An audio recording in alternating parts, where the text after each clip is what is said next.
retrouve dans un instant dans 100% Mag en direct avec ce soir un concours insolite. Ce sont les championnats du monde de pizza. Alors les Français vont-ils enfin détrôner les Italiens? La réponse dans 100% Mag. Retrouvez 100% Mag sur ici avec hôtel.com, réservation d'hôtel sur Internet.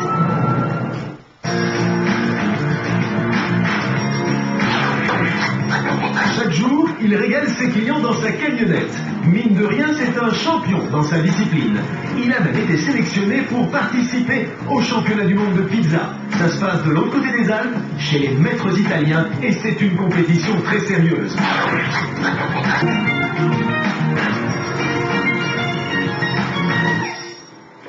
Bonsoir à tous, soyez les bienvenus sur le plateau de 100% Mag. Je suis ravie de vous retrouver, nous sommes le lundi 5 mai, nous sommes en direct.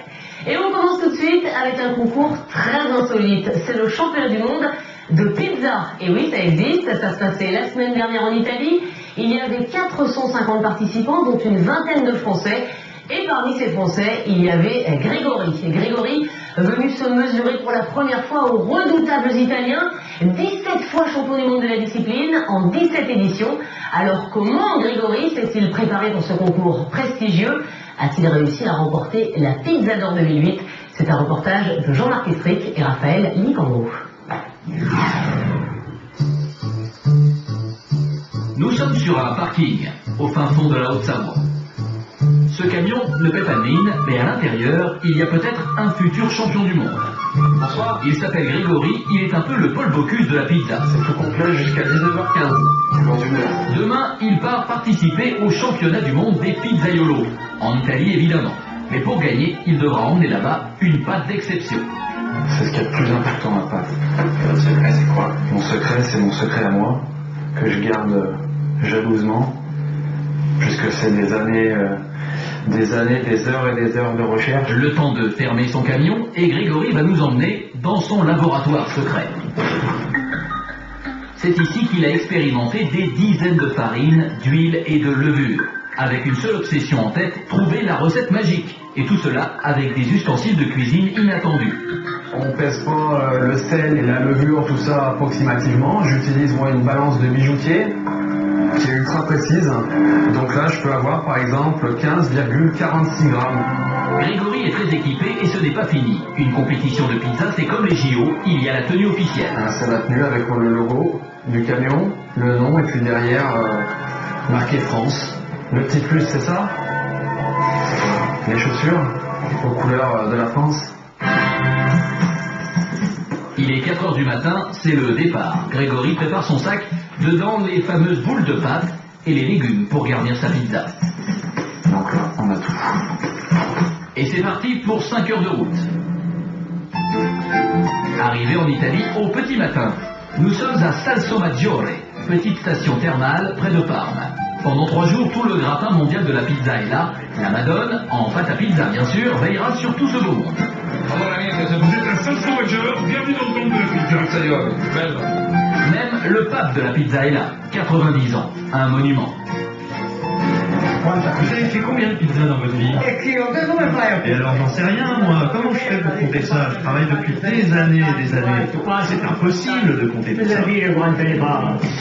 À présent, pour Grégory, les choses sérieuses commencent. Il retrouve ses copains de l'équipe de France, ils vont tous jouer la gagne. Tout le monde a sa chance, il doit faire la meilleure pizza, c'est tout, et la réussir ce jour-là, parce que non seulement il faut avoir la pâte, mais il faut que la cuisson soit parfaite aussi.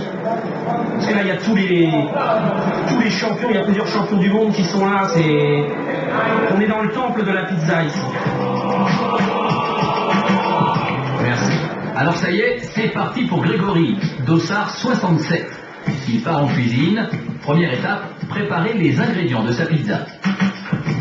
Par contre, qui est-ce qui avait de la roquette? J'en ai pas là. Grégory veut mettre de la roquette avec des poivrons sur sa pizza. Une faute impardonnable. Heureusement, Lionel, son ancien prof de pizza, veille sur lui. La roquette avec du poivron, la douceur du poivron, la l'amertume de la roquette, ça va pas trop ensemble. Ouf, on a frôlé le drame. Mais déjà on enchaîne, deuxième étape, il faut choisir la bonne pâte. Celle-là. Grégory hésite entre 2 boules. Il consulte les copains. Ramène les deux. Tu viens à Solès, tu C'est pas dit toi. Non. Allez, cette fois c'est l'heure, il faut y aller, direction le four à cuisson. C'est dingue parce que c'est les gestes qu'on fait tous les jours et en fait, j'avais jamais pensé que ce soit aussi dur que ça. Toute l'équipe est là pour soutenir Grégory. Je suis à fond dedans là. Il a 15 minutes, pas une de plus, pour garnir sa pizza et la faire cuire. On a toujours un peu le stress ou de l'oublier ou de pas la faire assez cuire ou si le four est trop chaud, de l'avoir mal posé dans le four par exemple. Et le résultat, le voilà. Elle est cuite, c'est un peu cuit. Grégory le sent tout de suite. Sa pizza est un peu trop cuite. Elle est restée au four quelques secondes de trop. Mais pas le choix, maintenant il faut la présenter au juge. Bonjour. Ces 4 juges en sont à leur 50e pizza de la journée. Leur palais est intraitable. On regarde comme la pâte était faite. Ça, c'est la chose la plus importante, la plus relevante. Parce que ça, c'est pour la digéribilité de la pizza. Après, qu'est-ce qu'on va mettre dessous? Ça va dire la tomate, la mozzarella, c'est aussi important. Désormais, une seule chose à faire pour Grégory, attendre le verdict. Cela risque d'être long. Alors pour patienter, un numéro de pizza acrobatique. Ça change les idées.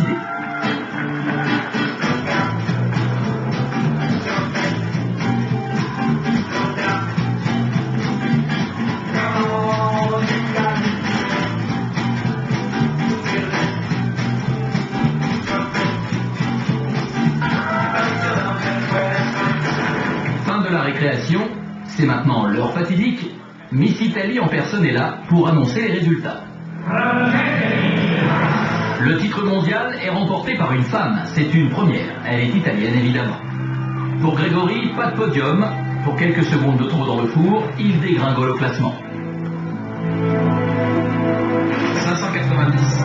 Avec 590 points, Grégory se classe 147e mondial et 10e français. Il faudra progresser, mais bon, on progresse et tout le monde progresse, même les champions progressent et c'est comme ça, il faut s'entraîner tous les jours et travailler. Ça mérite quand même une photo, elle fera bonne figure dans le camion à pizza. Et malgré cette terrible déception, je vous rappelle quand même que la France est le 2e consommateur mondial de pizza, derrière les États-Unis, mais devant l'Italie. On se console comme on peut. Et on va maintenant s'intéresser à une